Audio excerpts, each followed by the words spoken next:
For days.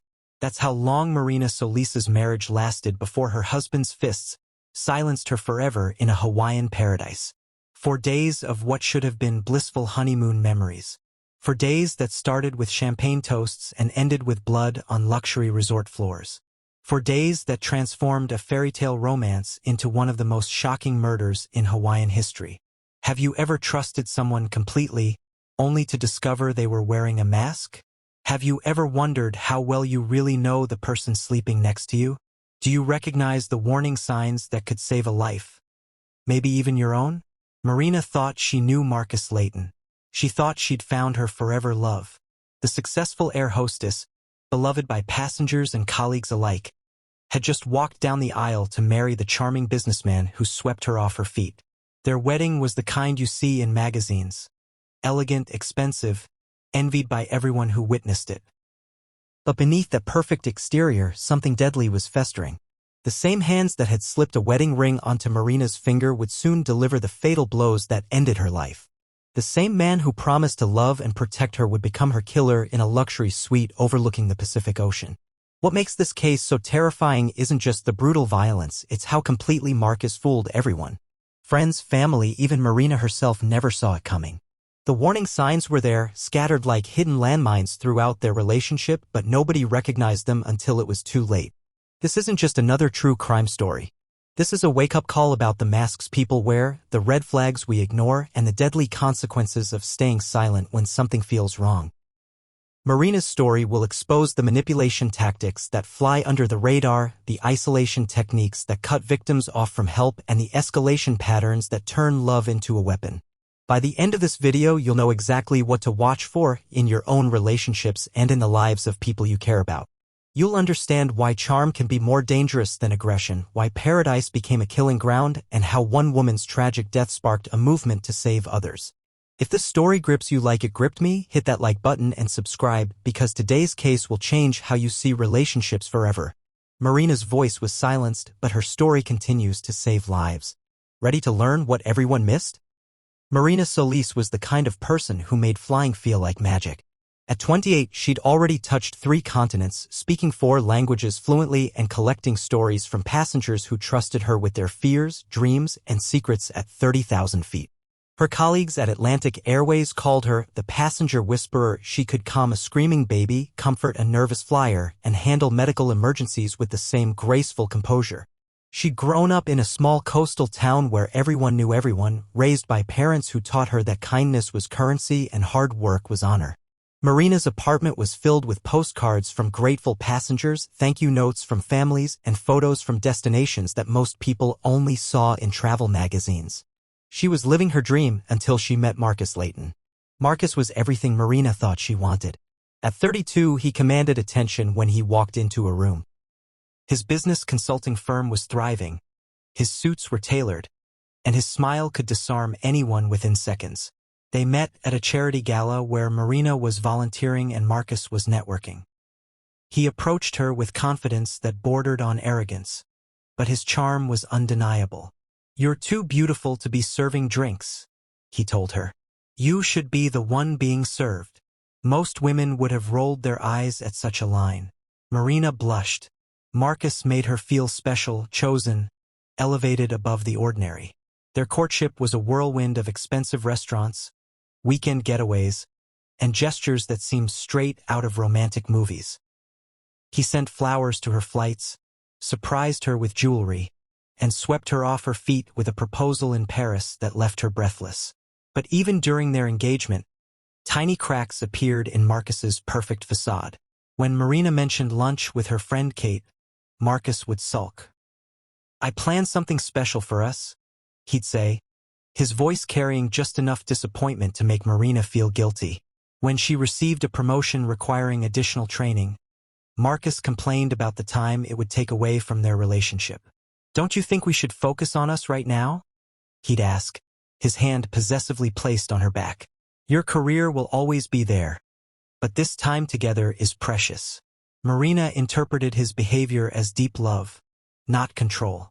She was flattered by his attention, charmed by his need to be with her constantly. Friends noticed how Marcus monopolized conversations, how he'd answer questions directed at Marina, how he'd steer her away from people he deemed bad influences. But Marina was in love, and love, she believed, meant compromise. Their wedding was Marcus's masterpiece of manipulation disguised as romance. He insisted on handling most of the planning, claiming he wanted to spoil his bride. What he really wanted was control over every detail, every guest, every moment. Marina's childhood friends found themselves mysteriously uninvited due to venue capacity issues. Her work colleagues received late invitations that arrived too close to the date for many to attend. The ceremony itself was flawless, at least on the surface. Marcus's vows were eloquent, his smile radiant, his tears seemingly genuine. Marina looked radiant in her designer gown, her happiness glowing brighter than her diamond tiara. Wedding photos captured moments of pure joy, tender kisses, and promising futures. But paradise has a way of stripping away pretenses, and their Hawaiian honeymoon would expose the monster hiding behind Marcus's charming mask. The Hawaiian Islands welcomed Marina and Marcus with trade winds carrying the scent of plumeria and the promise of endless romance. Their resort in Waikiki was everything the brochures promised. Oceanfront suites with private balconies, infinity pools that seemed to merge with the Pacific, and staff who anticipated every need before it was voiced. Marina was enchanted from the moment they stepped off the plane. She collected hibiscus flowers during their walk to the beach, laughed at the resort's resident parrots, and spent their first evening learning traditional hula movements from local performers. Her joy was infectious. Other guests smiled watching her twirl barefoot on the sand, her wedding ring catching the light of tiki torches. Marcus, however, seemed immune to the island's magic. While Marina explored tide pools and chatted with locals about their culture, he remained glued to his phone, checking emails and making business calls despite promising to disconnect. When Marina suggested they try surfing lessons, Marcus dismissed the idea as tourist nonsense. When she wanted to visit the botanical gardens, he complained about the heat. "Can't we just relax by the pool?" he'd ask, his tone carrying an edge that made Marina's enthusiasm wilt slightly. Their first real conflict emerged during what should have been a romantic sunset cruise. Marina had booked a private catamaran excursion complete with champagne and fresh seafood. As they sailed along the Maui coastline, dolphins appeared alongside their boat. Marina was mesmerized, leaning over the rail to watch them play in the wake. "Be careful," Marcus snapped, grabbing her arm roughly. "You're going to fall overboard." "I'm fine," Marina laughed, but Marcus's grip tightened. "I said be careful. Don't you care about what happens to you?" "What happens to us?" The captain and crew exchanged glances. This wasn't the first time they'd witnessed honeymoon tensions, but something about Marcus's intensity felt different. His concern seemed less about Marina's safety and more about his control over her. Later that evening, as they dressed for dinner, Marina tried to address the incident. "You seem stressed today. Are you okay?" Marcus's reflection in the mirror hardened. "I'm fine. Maybe if you weren't so reckless, I wouldn't have to worry." "Reckless? I was just watching dolphins." "You were showing off for the crew. Flirting with them." Marina stared at her husband in disbelief. "Marcus, that's not what Forget it," he cut her off, straightening his tie with sharp movements. "Just forget it." The conversation ended there, but the damage was done. Marina felt confused, hurt, and increasingly isolated. She began second-guessing her actions, wondering if she really had been inappropriate. She started asking Marcus's permission for simple things, ordering wine with dinner, joining a beach volleyball game, even talking to other guests. Resort staff later recalled noticing changes in Marina's behavior. The vibrant woman who'd arrived with stars in her eyes seemed to dim with each passing day. She smiled less, spoke quieter, and rarely left Marcus's side. When she did venture out alone, to the spa or gift shop, she'd return quickly, as if afraid of being away too long. Friends later said they noticed something in the wedding photos that they'd missed at the time, the way Marcus's hand always rested possessively on Marina's back, how he positioned himself between her and other people, how his smile never quite reached his eyes when Marina was the center of attention. But nobody spoke up. Nobody wanted to interfere with newlyweds in paradise. Before we continue with this tragic timeline, let me ask, what would you do if you noticed these signs in someone you loved? When does protective behavior cross the line into control? Drop your thoughts in the comments, because recognizing these patterns could save a life, and don't forget to hit that subscribe button. Days 2 and 3 of the honeymoon revealed the true Marcus Layton. a man whose carefully constructed facade crumbled under the pressure of intimacy and isolation. Away from the watchful eyes of friends and family, his mask began to slip, exposing the controlling, volatile personality that Marina had never fully witnessed. Tuesday morning started with what seemed like a minor disagreement about breakfast. Marina wanted to try the local acai bowls at a beachfront cafe she'd read about. Marcus preferred room service, claiming restaurants were overpriced tourist traps. When Marina gently insisted, Marcus's jaw tightened in a way that made her stomach drop. "Fine," he said, his voice cold as winter. "But don't complain when you get food poisoning." At the cafe, Marcus sat in stony silence while Marina chatted with their server about local recommendations. When the young man mentioned a hidden waterfall hike, Marcus interrupted sharply. "We're not interested in hiking. My wife doesn't handle physical activity well." Marina's cheeks flushed with embarrassment. She was actually quite athletic, her job required stamina, and she regularly practiced yoga. But correcting Marcus in public felt too risky. The server backed away, sensing the tension. That afternoon, while Marina napped off her jet lag, Marcus discovered her phone buzzing with messages from her sister back home. Instead of waking her, he answered the call himself. "Marina can't talk right now," he told her sister curtly. "She's finally relaxing. Maybe don't bother her during her honeymoon." When Marina woke to find missed calls from her family, Marcus claimed he was protecting her peace, but his explanation felt hollow, controlling. Marina began to realize that Marcus didn't want her connected to anyone but him. The hotel staff started noticing changes too.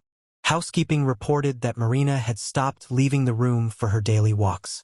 The concierge mentioned that Marcus had canceled several activities Marina had booked: snorkeling trips, cultural tours, even a couple's massage.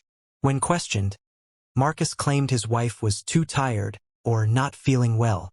Room service waiters observed the couple's interactions during meals. Marina, once chatty and curious about local cuisine, now sat quietly while Marcus ordered for both of them. She'd smile politely but rarely spoke unless directly addressed. Her appetite seemed to disappear. Plates returned barely touched. Wednesday evening brought their most explosive confrontation yet.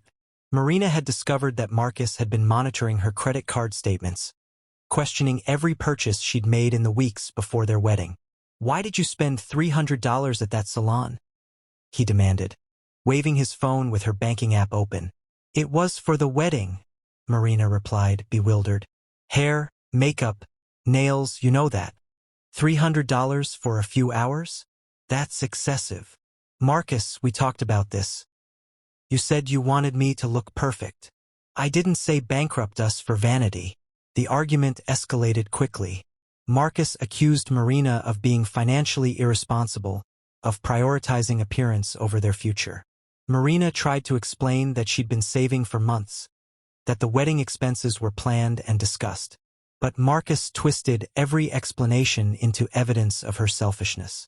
"Maybe you're not ready for marriage," he said, his voice dangerously quiet. "Maybe you're still too immature to understand partnership."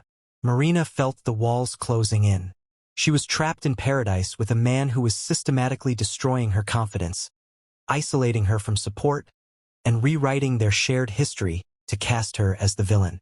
The exhaustion from her demanding job, combined with the emotional whiplash of Marcus's mood swings, left her feeling fragile and confused. That night, as tropical storms gathered on the horizon, Marina lay awake listening to Marcus's steady breathing. She thought about calling her sister, but Marcus had convinced her that reaching out would be bothering people with their private business. She considered talking to the hotel staff, but what would she say? That her husband was controlling? That she felt trapped? It sounded paranoid even to her. The storm outside was nothing compared to what was building in room 1247. Marcus's anger was reaching a boiling point, and Marina was running out of ways to appease him. She didn't know that her attempts to keep the peace were only feeding his sense of power. Tomorrow would bring the breaking point that would cost Marina her life. Thursday, March 15th, day 4 of what should have been a blissful honeymoon, began with deceptive calm. Marina woke to find Marcus already dressed, standing on their balcony with his phone pressed to his ear, conducting what sounded like a heated business call. The tropical paradise outside their window seemed to mock the tension that had been building between them. "I told you to handle this while I was gone," Marcus barked into the phone. "Figure it out." Marina slipped into the bathroom, hoping to avoid another confrontation. She'd learned to read Marcus's moods like weather patterns. This morning's storm clouds were already gathering. When she emerged, he was pacing the suite like a caged animal. "Everything okay?" she asked carefully. "No, everything's not okay. My business is falling apart while I'm stuck here playing tourist." Marina felt the familiar twist in her stomach. "We could go home early if you need a." "Don't." His voice cut through the air like a blade. "Don't pretend you care about my business. You've been nothing but a distraction this entire trip." The words stung, but Marina tried to keep peace. "I'm sorry. What can I do to help?" "Help? You want to help? Stop spending money we don't have. Stop acting like this is some fairy tale vacation. Grow up." The day deteriorated from there. Marcus refused to leave the suite, claiming he needed to fix the mess his employees had created. Marina spent hours on the balcony watching other couples enjoy their vacations while her own marriage crumbled around her. She considered calling her sister but remembered Marcus's warning about bothering people with their drama. As evening approached, Marina suggested they at least go to dinner. Marcus agreed, but his mood remained dark. At the restaurant, he criticized everything: the service, the food, Marina's dress, her posture, even the way she held her fork. Other diners began to stare. Marina wanted to disappear. "You're embarrassing me," Marcus hissed across the table. "I'm not doing anything," Marina whispered back. "Exactly. You're just sitting there like a mute. Smile. Pretend you're happy to be here." Marina forced a smile, but inside she was breaking. This wasn't the man she'd married. This wasn't the life she dreamed of. When they returned to their suite, the argument that had been simmering all day finally erupted. "I want to go home," Marina said quietly. "What did you say?" "I said I want to go home. This isn't working." "We're not working." Marcus's face contorted with rage. "After everything I've done for you? After all the money I've spent on this trip, this wedding, this ring, you want to throw it all away?" "I'm not throwing anything away. I just think we need space to figure this out." "Space?" Marcus laughed bitterly. "You mean you want to run crying to your family? Tell them what a terrible husband I am? That's not a..." "You ungrateful little..." Marcus caught himself, but the words hung in the air like poison. Marina stood up, her hands shaking. "I'm calling my sister." "No, you're not." She moved toward her phone, but Marcus was faster. He grabbed her wrist, his grip tight enough to bruise. "Let go of me. You're not calling anyone. You're not running away. You're my wife." "I'm a person," Marina said, her voice stronger now. "I have rights." "Rights?" Marcus's grip tightened. "You have obligations. You made vows." Marina tried to pull away, but Marcus's control snapped completely. The rage that had been building for days, maybe years, exploded. He shoved her backward and she stumbled, catching herself on the edge of the coffee table. "You think you can just leave me?" he roared. "After everything I've invested in you?" On the coffee table sat a decorative vase, a beautiful piece of local art they'd purchased together on their first day, a symbol of their fresh start. In that moment, Marcus made a choice that would echo through eternity. He grabbed the vase and swung it at Marina with all his strength. The impact was devastating. Marina collapsed, blood pooling beneath her head. But Marcus wasn't finished. His fury consumed him completely as he struck her again and again, the beautiful artifact becoming a weapon of destruction. When the rage finally subsided, Marcus stood over his wife's lifeless body, the shattered remains of the vase scattered around them like broken dreams. The storm outside had intensified, rain lashing against the windows of their suite overlooking the peaceful Pacific. Hours passed before hotel staff, concerned by the unusual silence from a typically active couple, decided to check on their guests. The soft knock at the door received no response. The master key turned, and the door opened to reveal a scene that would haunt everyone involved forever. But here's what nobody expected to find. Marcus sitting calmly on the balcony, his clothes changed, his hands washed, practicing his story for the police he knew would come. He'd already decided to play the grieving husband, the devastated widower who'd found his beloved wife after a tragic accident. The performance was about to begin. The Honolulu Police Department arrived at the Waikiki Resort within minutes of the 911 call. Detective Sarah Kim, a 15-year veteran of the force, had seen her share of domestic violence cases, but walking into Suite 1247 still made her stomach turn. The contrast between the luxurious setting and the brutal crime scene was jarring. Marcus Layton sat in the hallway outside his room, his face buried in his hands, shoulders shaking with what appeared to be grief. He changed into fresh clothes and washed his hands, but investigators would later discover traces of Marina's blood under his fingernails and on his shoes. "I went for a walk," Marcus told Detective Kim, his voice breaking convincingly. "When I came back, she was on the floor. I think she fell. Maybe she hit her head on the table." But the forensic evidence told a different story. The medical examiner found multiple impact wounds on Marina's skull, far more severe than any accidental fall could produce. The blood spatter patterns indicated repeated strikes from above, not a single impact from falling. Most damning of all, the shattered vase pieces were covered in Marina's blood and Marcus's fingerprints. While Marcus continued his performance of the devastated husband, Detective Kim began interviewing hotel staff. Their accounts painted a disturbing picture of escalating abuse. "She seemed scared," the housekeeping supervisor reported. "Yesterday she apologized for everything. The towels on the floor, the unmade bed, even the empty water glasses. Like she was afraid of getting in trouble." The room service waiter confirmed the pattern. The husband always ordered for her. She barely spoke. When she did, he'd interrupt or correct her. "I felt sorry for her." The concierge revealed that Marcus had canceled most of Marina's planned activities. She seemed disappointed, but she didn't argue. She just smiled and said her husband knew best. Security footage from the resort's cameras showed Marcus leaving the hotel alone at 11:47 p.m., returning at 12:23 a.m., exactly 36 minutes. His claim about a long walk was already crumbling. The digital evidence proved even more damaging. Marcus's phone records showed he'd been monitoring Marina's calls and messages. He'd blocked several of her contacts and had been intercepting her communications. Text messages revealed his growing paranoia and need for control. One message to Marina from 3 days before the murder read, "Stop embarrassing me in front of people. Act like you want to be here." Another, sent just hours before her death, "You're not going anywhere. We're going to work this out whether you like it or not." But the most chilling discovery came from Marina's own phone. She'd started a draft message to her sister that was never sent. "I'm scared. Marcus isn't who I thought he was. He's watching everything I do. I don't know how to get away." The investigation team also found Marcus's internet search history from the days leading up to the murder: how to control wife spending, signs of ungrateful spouse, making wife respect husband. The searches grew darker as the honeymoon progressed. Detective Kim confronted Marcus with the evidence. His composure began to crack. The grieving husband mask slipped, revealing the calculating killer beneath. "She was going to leave me," he finally admitted. "After everything I gave her, everything I sacrificed. She was going to humiliate me." The confession came in fragments, each revelation more damning than the last. Marcus described his rage, his sense of betrayal, his belief that Marina belonged to him. He showed no remorse for her death, only anger at being caught. This investigation revealed something that could save lives, but first, make sure you're subscribed so you never miss these crucial insights. The patterns Marcus displayed are more common than you might think, and recognizing them could prevent another tragedy.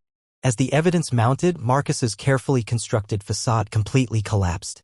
The charming businessman became a pathetic, controlling killer who'd destroyed the one person who truly loved him. Justice was coming, but it would never bring Marina back. The courtroom was packed when Marcus Layton's murder trial began 6 months after that fatal night in Hawaii. Media from across the country had descended on Honolulu, drawn by the sensational nature of the case, a honeymoon murder in paradise that exposed the hidden dangers of domestic violence. Marcus sat at the defense table in an expensive suit, his hair perfectly styled, attempting to project the same charm that had once fooled Marina and everyone around her. But the evidence against him was overwhelming, and his defense team knew it. The prosecution, led by District Attorney Rachel Martinez, methodically destroyed Marcus's credibility. They presented the forensic evidence, the blood spatter analysis, the fingerprints on the murder weapon, the timeline that contradicted his alibi. Expert witnesses testified about the severity of Marina's injuries, making it clear that her death was no accident. The defendant struck his wife at least 7 times with a ceramic vase, the medical examiner testified. The force required to inflict these wounds was substantial and deliberate. This was not a single moment of rage, this was sustained, brutal violence. Marina's family took the stand, painting a heartbreaking portrait of a vibrant woman whose light had been systematically extinguished. Her sister tearfully recounted their last conversation 3 days before the wedding. Marina said she was nervous about the marriage, she testified. She said Marcus got jealous when she talked to other people, even her own family. I should have pushed harder. I should have made her listen. The prosecution called hotel staff who'd witnessed Marcus's controlling behavior. The housekeeping supervisor described finding Marina crying in the bathroom, claiming she was just tired. The concierge testified about Marcus canceling activities and speaking for his wife. Each witness added another layer to the prosecution's narrative of escalating abuse. But the most damaging testimony came from Marcus himself. Against his lawyer's advice, he took the stand, apparently believing he could charm the jury as he'd once charmed Marina. Instead, he revealed his true nature, arrogant, controlling, and completely without remorse. Marina was my wife, he stated coldly. She made vows to me. She promised to honor those vows. When asked about the murder, Marcus showed no emotion. She was going to leave me. After everything I'd given her, she was going to throw it all away. I couldn't let that happen.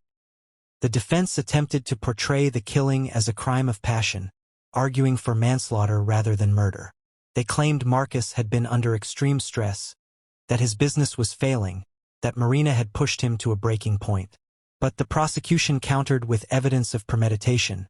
Marcus's internet searches, his systematic isolation of Marina, his pattern of escalating control. This wasn't a momentary lapse of judgment. This was the inevitable conclusion of an abusive relationship. The jury deliberated for less than 4 hours. When they returned, their verdict was unanimous. Guilty of first-degree murder. Marcus showed no reaction as the verdict was read, but Marina's family wept with relief. At sentencing, Judge Patricia Wong delivered a scathing rebuke. Mr. Layton, you have shown no remorse for destroying a beautiful life. You viewed your wife as property, not as a person. You robbed her of her future, her dreams, her very breath. Marcus received life in prison without the possibility of parole. As he was led away in handcuffs, he finally showed emotion, not grief for Marina, but anger at his own fate. The trial demonstrated how the justice system can work when evidence is overwhelming and witnesses speak truth. But it also highlighted a sobering reality: legal justice can never truly restore what was lost. Marina's death could have been prevented if more people had recognized the warning signs and spoken up. The gavel fell, but Marina's story was far from over.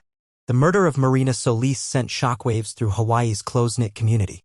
An island paradise built on the aloha spirit, love, peace, and compassion struggled to reconcile this brutal reality with their cherished values. Local residents, many of whom worked in the tourism industry, grappled with the knowledge that their sanctuary had become a crime scene. The Hawaiian Island Domestic Violence Coalition saw an immediate surge in calls following Marina's death. Women who had been suffering in silence suddenly found the courage to reach out for help. Marina's story became a catalyst, showing others that abuse doesn't discriminate based on education, profession, or social status. Marina's case opened eyes, said Coalition Director Lisa Nakamura. People realized that domestic violence can happen to anyone, even someone who seems to have it all together. The resort industry implemented new training programs for staff, teaching them to recognize signs of abuse and how to respond appropriately. Hotels across the islands began partnerships with local advocacy groups, creating discreet support networks for guests who might be in danger. Marina's family channeled their grief into action. Her sister established the Marina Solis Foundation, focused on education and prevention. The foundation created wallet-sized cards listing warning signs of abusive relationships distributed at airports, hotels, and community centers throughout Hawaii. The cards read, "Love doesn't isolate. Love doesn't control. Love doesn't hurt." Below were crisis hotline numbers and safety planning resources. Airlines began incorporating domestic violence awareness into their crew training. Flight attendants learned to recognize signs of controlling behavior and how to provide resources to passengers who might be at risk. Marina's former colleagues at Atlantic Airways became fierce advocates, honoring her memory by protecting others. The case also sparked legislative changes. Hawaii strengthened its domestic violence laws, expanding definitions of abuse to include financial and emotional control. The state increased funding for victim services and mandated training for judges handling domestic violence cases. Marina's story reached far beyond Hawaii's shores. True crime podcasts, documentaries, and news programs shared her story, each retelling potentially saving another life. Social media campaigns used her case to educate people about the subtle signs of abuse that often go unrecognized. College campuses incorporated Marina's story into orientation programs, teaching students about healthy relationships and red flags to watch for. High schools began including domestic violence education in their curricula, ensuring young people learned these crucial lessons early. The most powerful impact came from survivors who credited Marina's story with giving them courage to leave abusive relationships. Letters poured in from women who recognized their own experiences in Marina's tale, who saw their partner's behavior reflected in Marcus's actions. "Marina saved my life," wrote one survivor. "Her story made me realize I wasn't crazy, that what was happening to me was real abuse. I left because of her." Marina's voice was silenced that night in Hawaii, but her story continues to save lives. Her legacy lives in every woman who recognizes the warning signs, every friend who speaks up when something feels wrong, every community that refuses to look the other way. The paradise she loved became her final resting place, but her impact extends far beyond those shores, touching lives across the globe and preventing countless tragedies. Marina Solis's tragic death teaches us lessons that could save lives, maybe even your own. Her story isn't just about one honeymoon gone wrong, it's about recognizing danger before it's too late. The first lesson is to trust your instincts. Marina felt something was wrong, but she ignored those feelings. When someone's behavior makes you uncomfortable, that discomfort is your mind protecting you. Don't dismiss it as paranoia or oversensitivity. Your gut knows what your heart doesn't want to accept. Second lesson is that isolation is a weapon. Marcus systematically cut Marina off from her support network, canceling activities, intercepting calls, making her feel guilty for maintaining friendships. Healthy relationships encourage connections with others. When someone tries to separate you from family and friends, that's not love, it's control. Third one, charm can mask danger. Marcus was charismatic, successful, and seemingly perfect. But real character shows in private moments, during stress, when things don't go according to plan. Watch how someone treats service workers, handles disappointment, or reacts when they don't get their way. Fourth lesson, speak up. Hotel staff, wedding guests, and even Marina's family noticed warning signs but stayed silent. We tell ourselves it's not our business, that we might be wrong, that we don't want to interfere.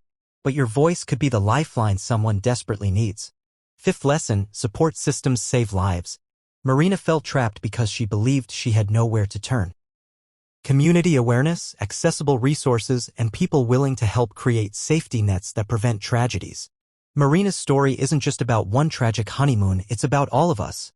Every person who learns these lessons, who recognizes these patterns, who speaks up when something feels wrong, honors her memory. Like this video if it opened your eyes to something important. Share it with someone who needs to hear this message, it could save their life. Subscribe for more stories that matter, because knowledge is the first step toward prevention. What warning signs have you noticed in your own life or the lives of people around you? Your comment could help someone else recognize danger. Have you ever wished you'd spoken up sooner? Tell us your story. Together, we can make sure Marina's voice continues to protect others. Together, we can turn tragedy into triumph, silence into strength, and victims into survivors. Her story ends here, but yours continues. What will you do with these lessons?